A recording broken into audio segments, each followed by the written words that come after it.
자, 느헤미야 11장입니다. 예루살렘과 유다 땅의 인구 재배치와 공동체의 헌신, 성벽 재건 이후에 예루살렘 성은 크고 넓은데 실제 거주 인구가 매우 적었습니다. 그래서 지도자들이 솔선수범해서 예루살렘에 거주했습니다. 그리고 백성 중에 10분의 1이 제비를 뽑아서 의무적으로 예루살렘에 이주하게 하고요. 각자 나머지 10분의 9는 각자 고향 성읍에 남게 됩니다. 자원에서 예루살렘에 남은 이들도 있었고, 이들은 백성의 칭송을 받게 됩니다. 예루살렘 거주는 신앙적인 결단과 희생이 요구되는 일이었습니다. 왜 이런 말이 있을까요? 왜냐하면 지금 예루살렘이 이제 막 성벽이 재건되고 여전히 해야 될 일이 되게 많았기 때문에 그래요. 네. 그래서 특별한 결단, 신앙적인 결단이 있어야 했다라는 것이죠. 자, 예루살렘 거주자와 이제 집단별 명단이 있는데요. 유다 지파, 베냐민 지파, 제사장, 레위인, 성전 봉사장, 문지기, 노래하는 자 이렇게 상세히 기록이 되게 됩니다. 그리고 예루살렘 외 유다 각 지역에 거주하는 명단도 이렇게 공유가 됩니다. 그리고 레위인들 중에 일부는 11조 등의 관리를 위해서 베냐민 땅으로 이주하기도 합니다. 자, 그래서 이렇게 예루살렘과 남유다 옛날 땅을 이제 다시 많이 회복을 해서 그 지역에 살게 되는 이제 모습을 다시 한번 이제 갖추게 되는 것이죠. 자, 12장입니다. 자, 그런데 12장부터 바벨론 1차에서 귀환했던 제사장들과 레위인들의 명단을 다시 한번 기록하게 되었습니다. 자, 이것은 우리가 지난번에 살펴보았었던 에스라 2장의 명단과 대부분 일치한다라고 우리가 살펴보았었죠. 그래서 이것을 통해서 두 책을 통해서 남은 자들, 신앙 공동체의 계보와 정통성을 강조하고 있다라는 것이죠. 많은 이제 12지파 중에서 수많은 사람들은 이제 이 정통성과 계보를 거의 다 잃었지만 유다 지파와 또 베냐민 지파, 그리고 아까 어느 지파였죠? 네, 제사장, 레위인들 일부는 그들도 전부는 아니고요. 이 계보와 정통성을 간직하면서 살아갔다라는 것을 보여주고 있어요. 그래서 이 계보와 정통성을 다시 한번 강조하는 이유는 바로 이 유다 지파의 정통성을 따라서 예수님께서 나타나시기 때문에 이 유다 지파와 베냐민 지파의 계보는 그대로 살아 있었다라는 것을 이제 강조하게 되는 것입니다. 자, 그래서 이제 봉헌식이 이루어지게 됩니다. 찬송 행렬과 봉헌식. 유다의 방백들과 백성, 제사장, 레위인, 노래하는 자들을 두 큰 무리로 나누어서 성벽 위를 행진하게 합니다. 그래서 한 무리가 에스라가 인도하여 오른쪽으로, 다른 무리는 느헤미야가 인도하여 왼쪽으로 해서 두 무리가 성전에서 함께 만나서 감사 찬송을 드렸다라는 것을 볼 수 있겠죠. 그래서 에스라와 느헤미야가 함께 이렇게 합동으로 사역을 했다라는 것을 우리가 보게 되고요. 예루살렘이 즐거워하는 소리가 멀리 들렸다라고 할 정도로 하나님의 은혜와 신실하심에 대해서 감사와 영광을 돌리는 모습이 나옵니다. 자, 이렇게 13장으로 넘어가는데요. 자, 성벽을 봉헌한 후에 모세의 율법을 낭독하던 중에 암몬과 모압 사람은 영원히 하나님의 총회에 들어오지 못한다라는 규정을 발견을 하고 자, 이방인들과 함께 섞여 있었던 무리들을 공동체에서 분리하는 일이 일어나게 됩니다. 자, 근데 이때 느헤미야가 아닥사스다 왕에게 잠시 돌아가 있게 됩니다. 자, 이 부분이 이제 좀 중요하죠. 우리 지난번에도 살펴봤지만 아닥사스다 왕이 느헤미야를 총독으로 해서 보낼 때 그냥 바로 보낸 게 아니라 언제 돌아올 것이냐 이런 구체적인 약속을 받아내고 보냈다라고 이야기했었던 부분이 아마 기억나실 거예요. 그만큼 느헤미야를 굉장히 사랑했다. 그래서 약속된 일정이 돼서 아닥사스다에게 잠깐 돌아가 있었습니다. 자, 그런데 이때 예루살렘의 신앙적인 타락이 일어났었다라고 이야기하는 거예요. 돌아가 있던 사이에. 자, 대제사장 엘리야십. 이 사람이 이제 좀 약간 문제가 있는 사람이에요. 자, 암몬 사람 도비야. 약간 성벽을 재건할 때부터 계속해서 방해를 하고 군인들까지 끌고 와서 공격했었던 사람이죠. 자, 이 사람에게 성전 안에 방을 내주었다. 이거 좀 충격적인 일이죠. 성벽에 있는 어떤 방이 아니라 성전 안에 있는 방을 내줬다라는 것이니까요. 자, 이렇게 이방인들을 성전 안에 거룩함을 훼손시키는 일을 했다. 느헤미야가 돌아와서 이것을 보고 아주 깜짝 놀라고요.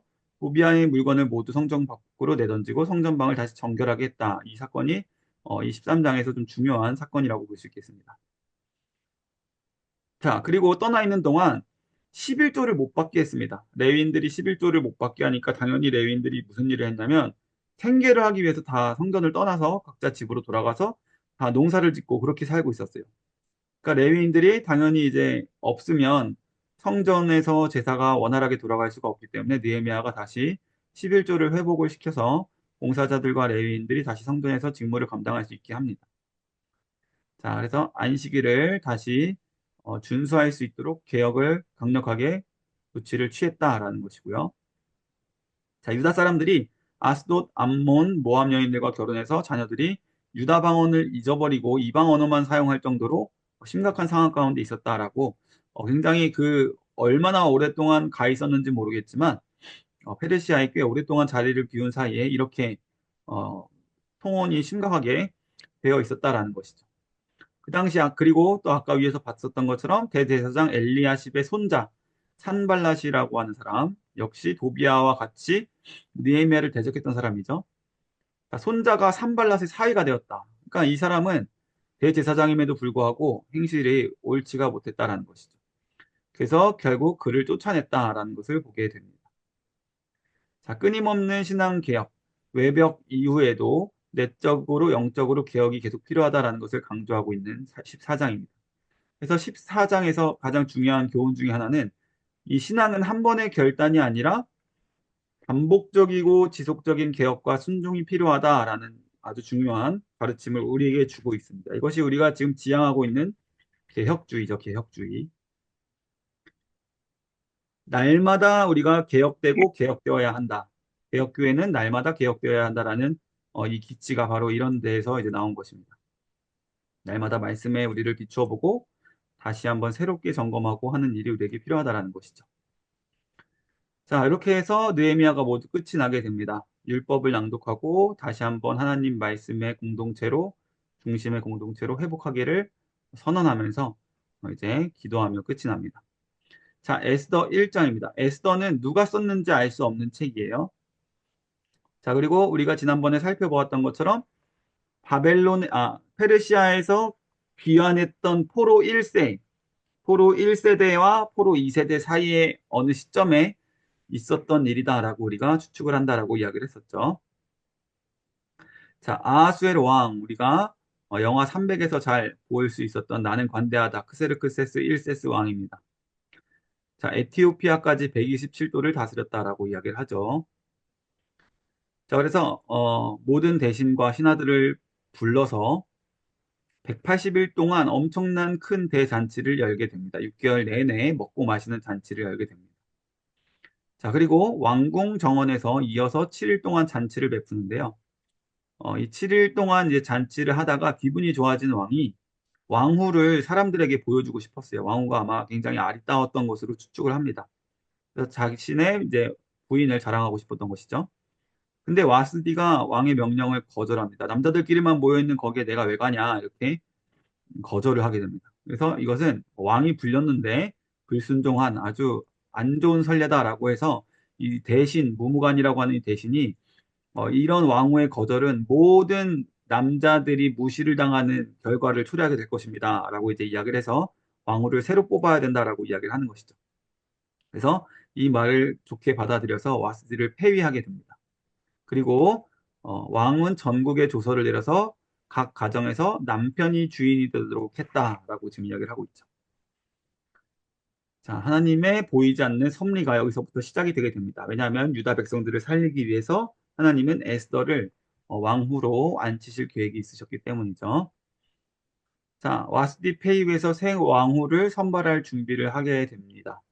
자, 그래서 전국에 있었던 아름다운 처녀들을 수산궁, 우리 그때 보았죠? 수산궁? 대형박물관에서 수산궁의 벽화, 화살 들고 있는 뭐 왕의 근위병들 이렇게 당시 페르시아의 수도 역할을 했던 그 수산궁으로 데려오게 합니다. 자, 당시 술 맡은 관원 하만. 자, 우리가 계속 이야기하고 있지만 이 술 맡은 관원이라고 하는 사람은 아닥사스다와 느헤미야의 관계처럼 아주 가까운 최측근을 이야기합니다. 하만이라는 사람이 이 일을 주관을 했다라는 것이죠. 자, 유다인 모르드게가 보아 소녀 에스더를 양녀로 삼아서 키우게 됩니다. 원래 이 에스더의 이름은 뭐였냐면 하다사라는 이름을 가지고 있었어요. 하다사. 하다사라는 이름이 히브리 이름이고요. 에스더라는 이름은 바벨론식의 이름입니다. 페르시아식의 이름인 거죠. 자, 그래서 이 하다사 여인이 이제 꽤 성장을 했을 때 유대인 신분을 숨겼다라고 기록을 합니다. 모르드게가 자신의 이제 수양딸인 하다사에게 유대인 신분을 숨기고 저 왕후 선발 대회에 참여하게 하는 것입니다. 1년 동안 미용과 준비 과정을 거쳐서 아주 선발하고 선발된 여인들 중에서 더 좋은 대우를 받겠다라는 것을 보면서 에스더가 용모가 출중했을 것을 우리가 생각해 볼 수 있겠죠. 자, 아하수에로 왕이 그리고 결국 에스더를 왕으로 삼았다라는 것입니다. 에스더를 매우 사랑해서 왕의 보좌 오른편에 앉히고 모든 신하들에게 그녀를 존귀하게 하도록 명령을 합니다. 자, 그리고 모르드게는 하만의 음모를 이때 눈치를 채게 됩니다. 자, 하만이라는 사람은요, 아각 사람이다라고 이렇게 이야기를 합니다. 아각 사람이요. 아각 사람. 이 사람은 아각 사람이니까 아말렉 왕족의 후손이다라는 것을 보여주는 표현입니다. 아말렉 왕손이라는 뜻이죠. 아각 사람이라는 뜻은. 왜냐하면 아각 왕이라는 사람이 예전에 사울 왕에게 죽임을 당할 뻔했었는데 사울이 그를 살려줘서 하나님께서 굉장히 그를 엄하게 꾸짖고 왕에서 이제 내려오게 할 것이다라고 했던 바로 그 사람의 후손이라는 것이 그때 살아남았던 사람 중에 이제 후손이 이제 바로 하만이 되는 것입니다. 자, 3장입니다. 하만의 음모와 유대인 말살 조서. 아하수에로 왕은 아각 사람 하만을 제국의 2인자로 승진시켰습니다. 근데 단순히 술 맞는 관원뿐만이 아니라 2인자로 높이게 되고요. 모든 신하가 지나갈 때 왕에게 하듯이 하만에게 꿇어서 절하도록 명령을 합니다. 자, 근데 이 모르드게가 절을 하지 않죠. 여호와만 경배하겠다라는 그 자기의 신념을 이때 드러내고요. 자신이 유대인임을 이제 항상 숨겨오던 모르드게가 밝히게 됩니다. 하만은 이 모르드게 태도에 크게 분노할 뿐만 아니라 자, 유대인들에 대한 반감이 있어요. 그렇죠? 아각 사람이다 보니 자신들의 선조를 괴롭히게 했던 유대인들에 대한 반감이 있는 것이죠. 그래서 말살하기로 결심을 하게 되었다라는 것입니다. 그래서 이미 사울 왕 때의 불순종이 이렇게 오랜 시간 후에 다시 한번 영향을 미치고 있었다라는 것이죠. 한순간의 불순종이 이렇게 오랜 시간 동안 죄가 영향을 미치고 있다는 것을 보게 됩니다.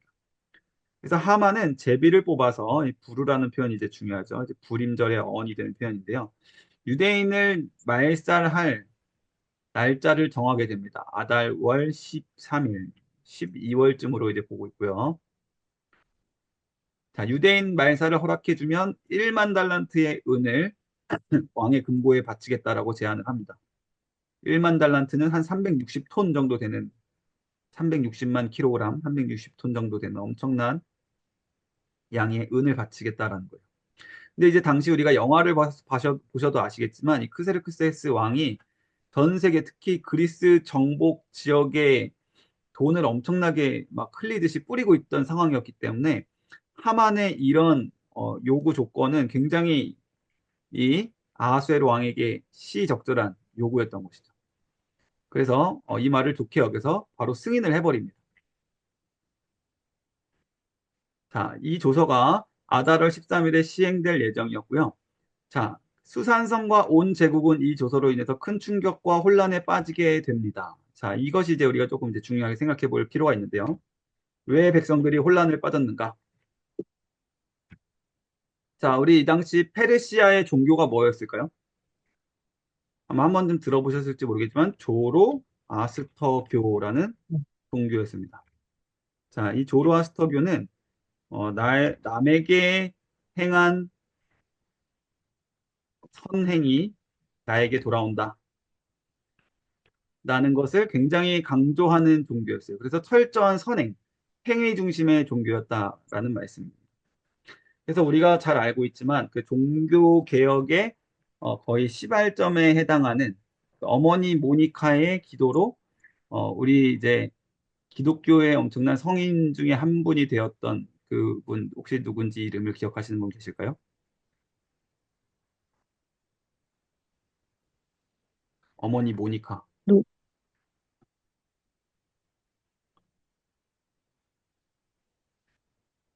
제가 제 이름이 생각이 안 나서 여쭤보는 거예요. 누구, 잠시만요.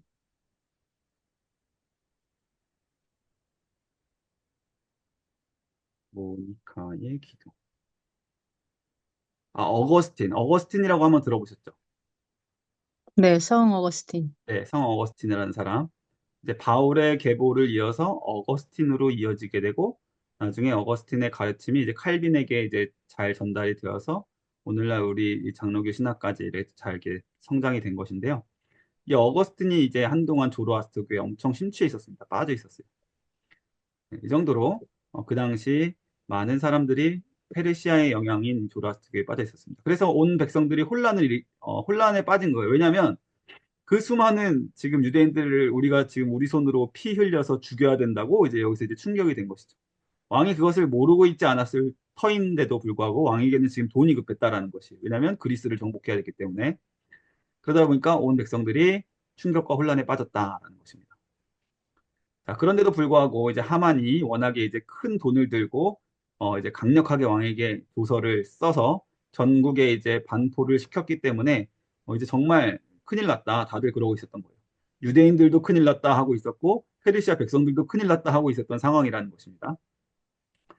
자, 그런데도 이제 하만의 이제 권세가 이제 거의 날아다니는 새를 떨어뜨리게 할 만큼 셌다라는 것이죠. 자, 에스더와 모르드게가 이제 대화를 하는데요.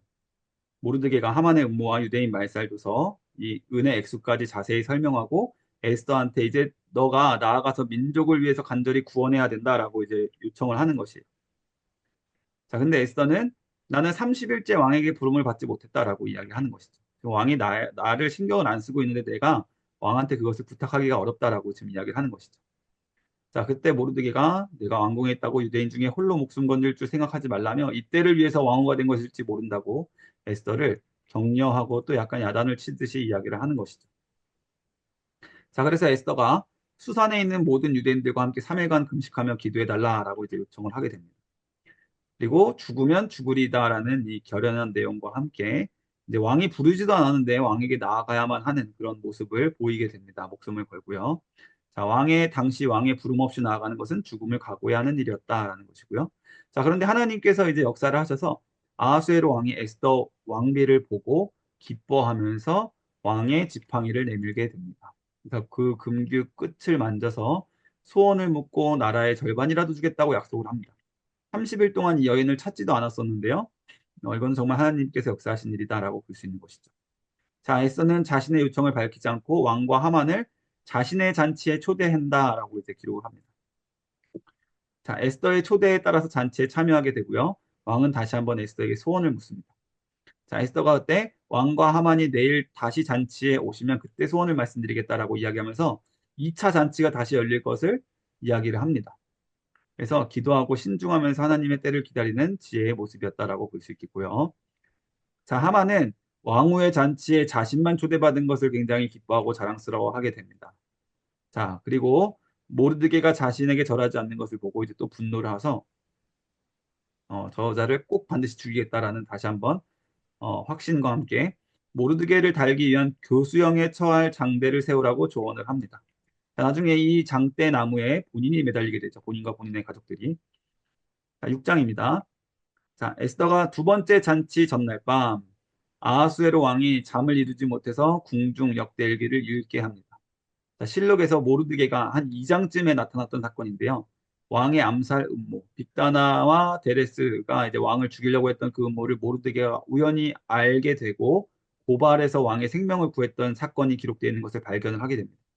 자, 그런데 왕이 모르드게가 그때 밀고를 해준 것을 몰랐어요. 그래서 아무도 보상을 하지 않았다라는 것을 알게 되고 이제 모르드게를 존귀하게 할 것을 이제 명령을 하게 됩니다.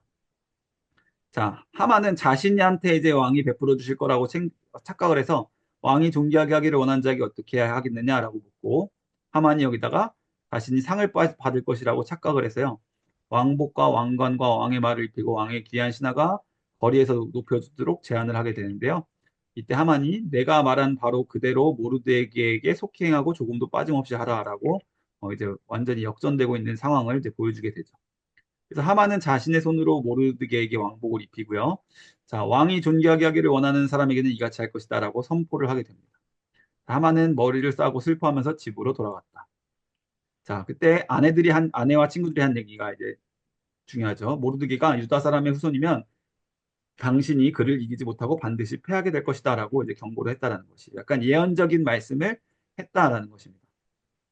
자, 그리고 하만이 아내와 친구들과 이야기하는 중에 왕의 내시들이 와서 에스더가 준비한 두 번째 잔치에 급히 데리고 갑니다. 자, 이때 이제 아하수에로 왕과 하만이 두 번째 잔치에 참여하는데 에스더는 이제 여기서 왕에게 다시 한번 자신의 소원을 밝히게 되는데요. 자신과 자기 민족이 죽임과 멸망, 질멸을 당하게 되었으니 우리를 살려달라라고 간청합니다.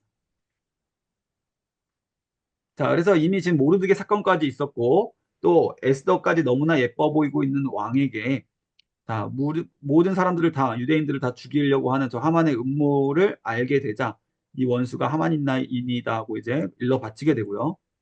하만이 크게 두려워하면서 왕비 앞에서 떨게 됩니다. 근데 왕은 분노해서 잔치 자리를 떠나서 궁전 정원으로 나갑니다. 이때까지만 해도 아직 하만을 죽일 생각까지는 없었어요. 왜냐하면 왕에게 필요한 사람이었기 때문에요.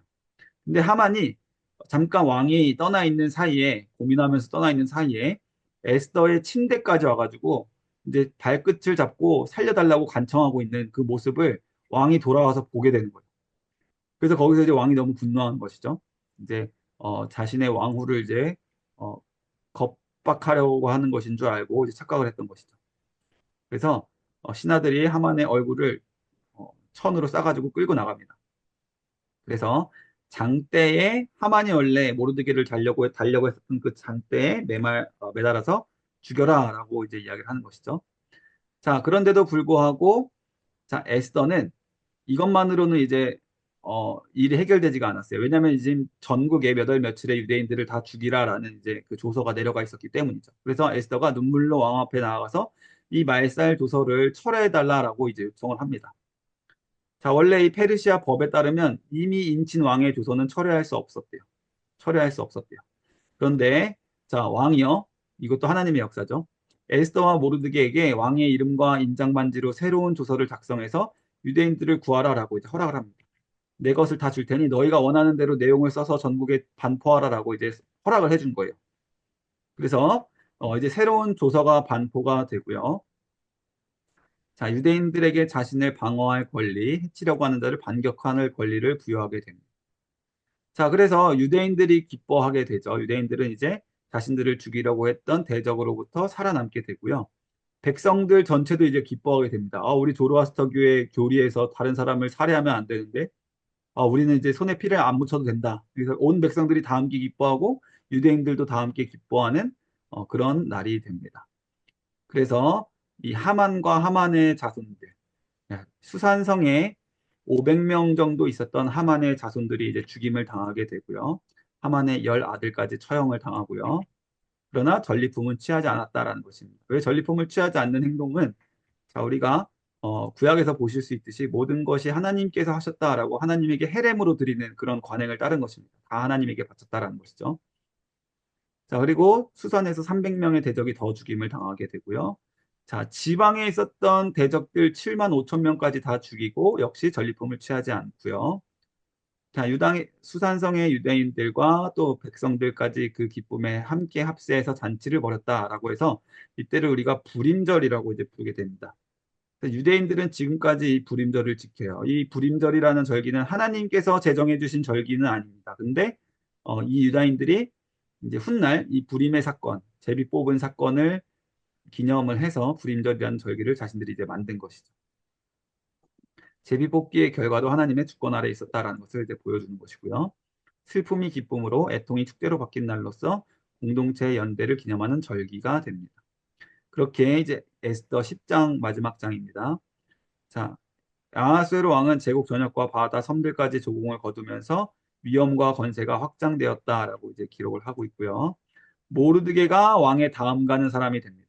왕 다음 가는 권세를 누리고 가장 존귀한 자가 되었다라는 것이죠. 자, 모든 동족의 복지를 위해서 힘을 쓰게 되고 사랑과 평화와 정의를 위해서 일을 했다라는 것이죠. 이렇게 해서 하나님의 섭리와 신실함의 결실을 맺게 된다는 것이죠. 자, 이 에스더 배경이 되는 유다인들은요. 고국이 다시 세워졌고 회복이 됐음에도 불구하고 사실 페르시아 땅에 바벨론 땅에 남아 있었던 사람들입니다. 어떻게 보면 믿음이 연약했던 자들이죠.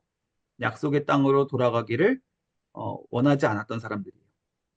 자, 그럼에도 불구하고 이런 사람들에게조차 하나님은 하나님의 백성으로서 그들을 보호하고 어, 살려주셨다. 은혜를 베풀어 주셨다라는 점에서 우리가 에스더서를 볼 필요가 있겠습니다. 그래서 비록 믿음이 연약하고 부족하지만 하나님은 하나님의 백성들을 어떤 상황 가운데서도 지켜내신다라는 점을 우리가 음, 에스더서에서 발견할 수 있게 되는 것입니다. 자, 그리고 이제 욥기로 이제 넘어오게 됩니다. 자, 오늘 장수는 되게 많은 것 같은데 사실 우리가 열왕기를 끝내고 난 후부터는 좀 속도가 이제 빨리 나갈 수 있어요. 자, 욥은 배경이요 족장 시대입니다. 족장 시대.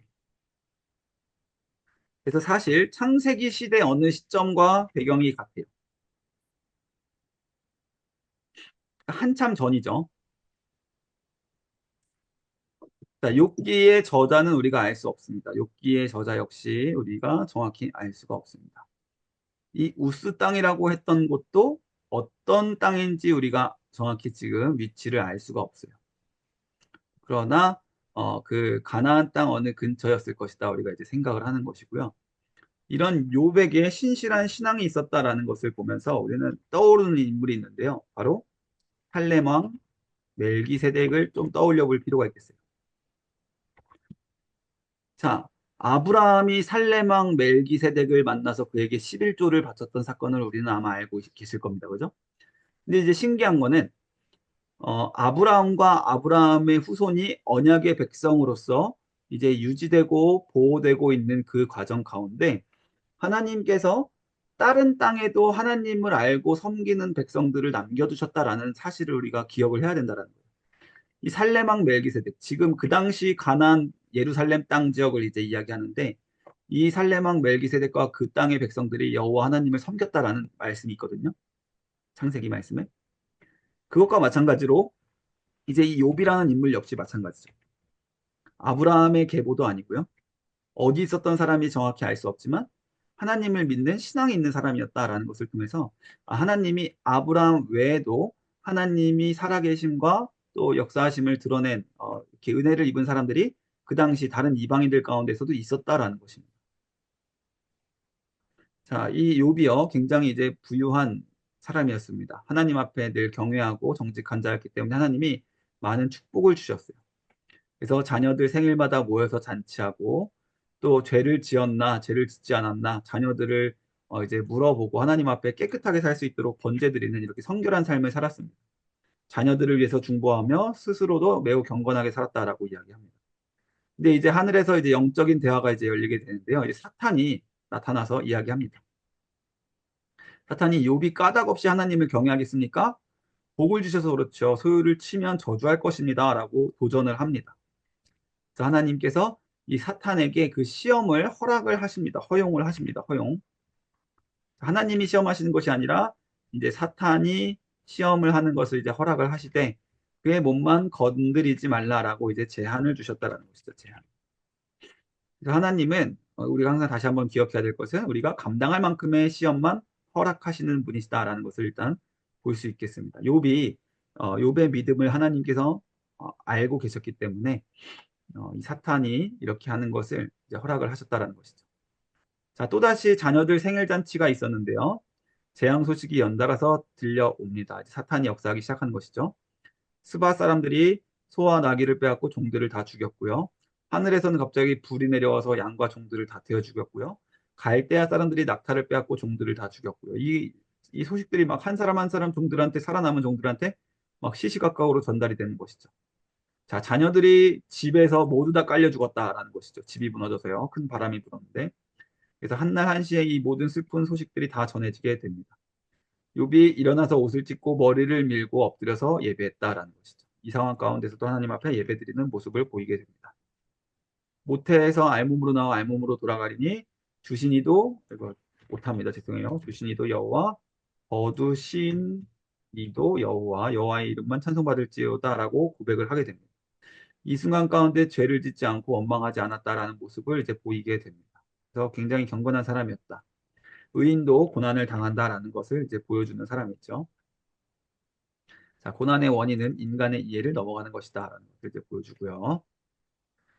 자, 근데 사탄이 또다시 이제 두 번째 이제 모입니다. 하나님께 사탄에게 욥을 봤니? 여전히 온전하게 믿음을 지켰다라고 하나님께서 그를 지켜 세우시니까 자기 살과 생명을 위해서라면 뭐든지 합니다. 몸을 치면 분명히 하나님 저주할 것입니다라고 하나님이 그때 제안을 주셨던 것에 대해서 다시 한번 도전을 하는 것이죠. 그래서 이번에는 하나님이 생명만 건들지 말고 몸은 내 마음대로 하라라고 또 허용을 하십니다. 자, 그래서 건강을 상실하게 되는 욥의 모습을 보게 됩니다. 발바닥서부터 정수리까지 종기가 났다라는 것이죠. 그래서 이제 질그릇 조각, 벽돌 조각 같은 걸로 이제 계속해서 몸을 긁어서 온몸에서 고름이 새어나오는 심각한 상태에 이제 이르게 됩니다. 자, 이제 아내가 차라리 하나님을 저주하고 죽어라라고 말하게 됩니다. 아내의 이제 참다 못한 그런 저주의 말이 있었죠. 자, 그때 욥의 새 친구가 이제 등장을 하게 되는데 욥의 마음을 괴롭게 하는 사람들이죠. 엘리바스, 빌닷, 소발 이 세 사람들입니다. 일주일 동안은 말없이 함께 앉아서 슬퍼하고 공감만 해줍니다. 자, 근데 이제 일주일 이후서부터는 이제 침묵을 깨고 이제 입을 열기 시작합니다. 자, 욥이 먼저 자기가 너무 이렇게 고난이 심해서 너무 힘들다라는 이야기를 하니까 자, 이제 자기 생일까지 저주하고요. 내가 태어나지 않았었어야 됐다. 이제 이런 말까지. 내가 태어나자마자 왜 죽지 않았나라고 이제 이야기를 하고 있는데요. 자, 이제 이 말을 듣던 사장의 엘리바스 친구 중에 한 명이 요백에 이제 일주일 침묵 끝에 입을 열게 되는데요.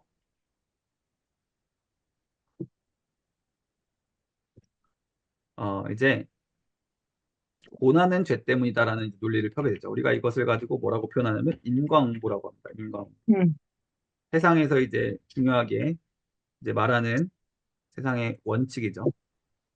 죄가 없이 망한 자가 있냐? 정직한 자가 끊어진 적이 있더냐? 라고 이제 물어보면서 결국 욥이 이렇게 고난당하고 있는 것은 욥에게 뭔가 잘못이 있을 것이다라는 것을 이제 이야기를 합니다. 자, 엘리바스가 이제 밤에 환상을 봤다라고 이야기를 하는데요. 자, 하나님 앞에서 천사도 불완전하고 인간은 더더욱 연약하고 허무하다라고 이야기하면서 욥도 너도 뭔가 죄가 있을 거야라고 이제 이야기를 하는 거예요. 자, 엘리바스 고난은 죄의 결과라는 전통적인 인과응보의 논리를 고수한다라는 것이죠. 자, 계속해서 보겠습니다. 내가 누구한테 호소해도 소용이 없다. 욥이 죄 지어서 고난당하는 것이다. 계속 이제 주장을 합니다. 그래서 나라면 지금이라도 하나님을 찾고 하나님에게 회개하고 돌아가겠다라고 이제 이야기를 하는 것이죠. 회개하고 하나님께 의탁하면 구원받는다라고 이제 충고를 하는 것이. 자, 이렇게 하는 말들을 잘 들어보면 다 맞는 말이죠. 맞는 말인데 아직도 여전히 인과응보에서 벗어나지 못하고 욥을 지금 질책하고 있다라고 하고 있는 부분이 이제 좀 중요합니다. 하나님의 징계를 무시하지 말아라. 자, 징계받는 자가 오히려 복이 있다. 그래서 지금이라도 회개하고 하나님께 빌어라라고 지금 계속 이야기를 하고 있는 것입니다. 자, 욥의 고난과 상황에 대해서 공감이나 이해는 부족한 모습을 이제 보이고 있는 것이죠. 자, 하나님을 이 부분이 중요하죠. 자신의 경험과 지식과 틀에 가둔 겸손하지 못한 교만한 말이다라고 이제 욥은 이야기를 하는 것입니다. 그래서 이제 우리도 이런 부분을 좀 조심해야 됩니다. 까닭 없이 얻는 고난이 있을 수 있고 하나님의 더 큰 뜻이 있을 수 있는데 우리가 쉽사리 다른 사람들의 어떤 고난과 역경을 판단해서는 안 된다라는 것입니다. 자, 그래서 욥이 이제 막 자기의 억울함을 토로합니다. 하나님이 차라리 나를 죽여주셨으면 좋겠다. 나는 그래도 끝까지 하나님의 말씀을 거역하지 않았다라고 고백을 합니다. 그리고 너희들 아무도 나에게 지금 도움이 안 된다라고 이야기를 합니다. 오히려 너희들이 나를 더 아프게 한다라고 이야기를 합니다. 자, 내가 뭘 훔쳤냐? 죄를 지었냐? 구체적으로 말해봐라. 라고 이제 이야기를 하고요. 태도에 친구들에게 실망하고 위로보다 비난만 한다고 이제 비판을 합니다. 이런 사람들이 있죠. 어려운 가운데 이제 바른 말로 더 마음을 찌르는 사람들이 있어요. 그래서 그들의 충고는 진짜 위로가 아니다. 너희들 그냥 차라리 말을 하지 말아라. 라고 이제 뒤에 가면 이제 이야기를 하게 되죠. 자, 욥이 인생 자체를 군인과 노예, 품꾼에 비유를 합니다. 이 땅에 사는 인간들 다 힘든 노동자이고 품꾼은 삭슬 기다리고 종은 저녁 그늘만 바라는 연약한 자들입니다. 라고 이야기를 하면서 내 삶도 그렇다라고 이야기를 합니다. 내 삶도 그저 구원받길 바라고 정산받기를 바라는 것처럼 지금 너무나 큰 기다림과 외로움과 고난 가운데 있다라는 것이죠. 자, 내 인생이 바람과 구름 같아서 내가 지금 너무나 죽을 것 같은 존재다라는 것을 이제 계속 이야기하는 것이. 자, 내가 바다냐 괴물이냐 이제 이 표현들도 이게 좀 중요한 표현들이고요. 차라리 숨이 끊어졌으면 죽는 게 낫겠다. 라고 이제 이야기를 합니다. 그래서 여기서 이제 리워야단이라는 표현이라든지 이제 또 하마라고 이제 표현되는 단어가 있습니다. 자, 이런 이제 동물들이 등장을 하게 되는데 특히 이 리워야단이라는 이제 표현을 가지고 공룡을 지칭하는 것이다라고 이제 보고 있죠. 그래서 아주 오랜 시간 전에 공룡과 같은 존재, 그런 존재가 아마 그 땅 가운데 살고 있었을 것이다라고 이제 창조과학자들이 이제 주장하는 근거 중에 하나가 됩니다. 자, 바다괴물 이야기를 하는 것이죠. 자, 어쨌든 하나님 앞에 나는 그렇게 대적자, 괴물 같은 존재가 아니었다라는 것을 반론하고 있는 것이에요. 자, 빌닷이라는 이제 두 번째 친구, 엘리바스 말고요. 빌닷이라고 하는 두 번째 친구가 이제 또 반박을 합니다. 언제까지 불평하고 원망하고 있을 거냐? 하나님이 과연 정의를 굳게 하겠냐라고 이야기를 이야기하면서 너가 아니면 네 자녀들이 죄 지은 거겠지라고 이제 이야기를 하는 거예요. 굉장히 이제 마음 아프게 이제 이야기를 하죠. 너가 아니라 네 자녀들이 죄 지었나 보지. 그리고 이제 이 중요한 말.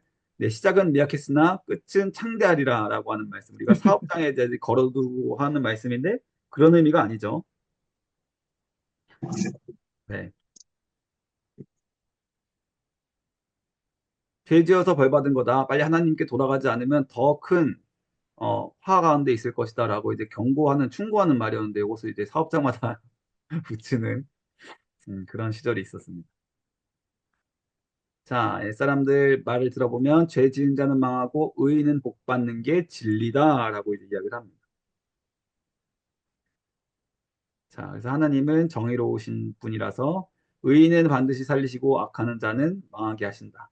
그래서 끝까지 내가 하나님께 돌아가라, 회개해라라는 말을 계속하고 있어요. 역시 인과응보의 신학을 고수하고 있다. 고난은 죄, 번영은 의로움이라는 공식을 강조하고 있습니다. 역시 위로보다 정죄하는 모습, 공감이 부족한 모습이죠.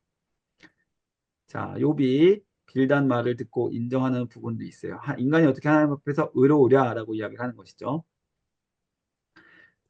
사람은 하나님 앞에서 다 무의미한 존재고 죄 짓는 존재다라는 것을 이야기하지만 그럼에도 불구하고 나는 하나님 앞에 죄를 짓지 않았다라고 이제 계속 끝까지 이야기하는 것이.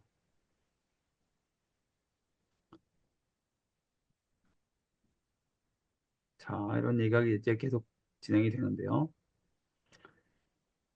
이제는 친구들과 이야기하기보다는 이제 하나님한테 이제 직접적으로 고통과 불평을 토로하기 시작합니다. 하나님 이제는 나를 정죄하지 말고 왜 이렇게 나랑 변론하시는지 이유를 알려달라라고 이제 하나님 앞에 직접적으로 이제 고백을 하기 시작합니다.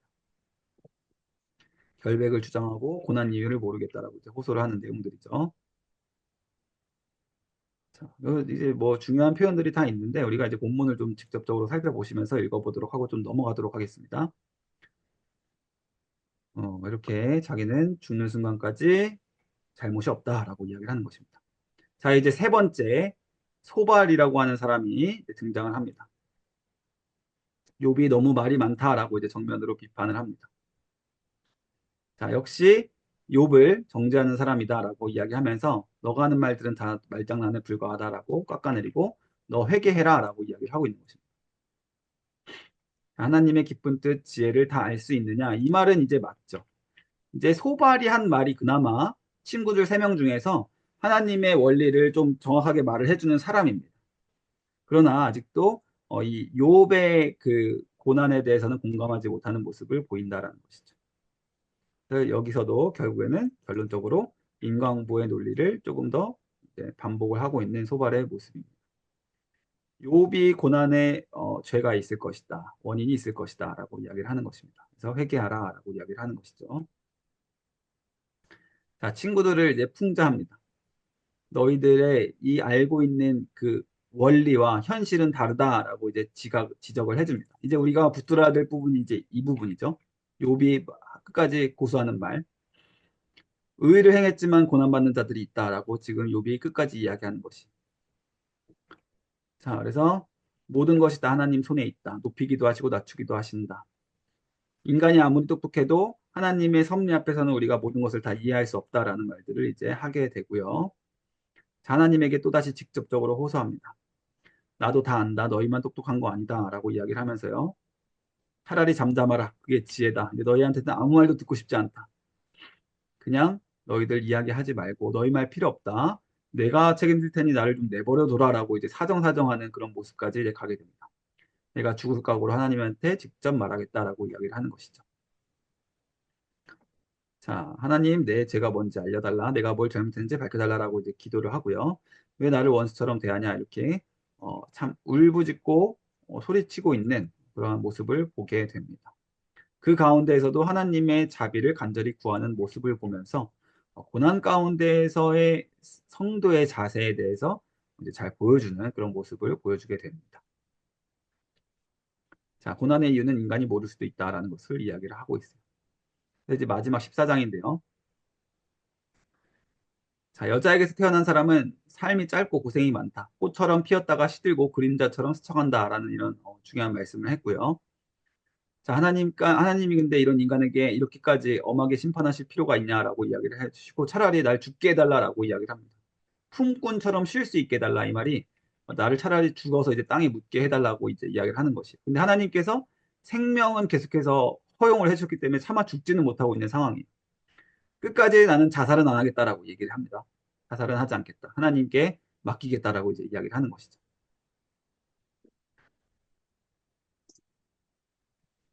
자, 그래서 어, 하나님이 사람을 압도해서 결국 죽음으로 내모신다.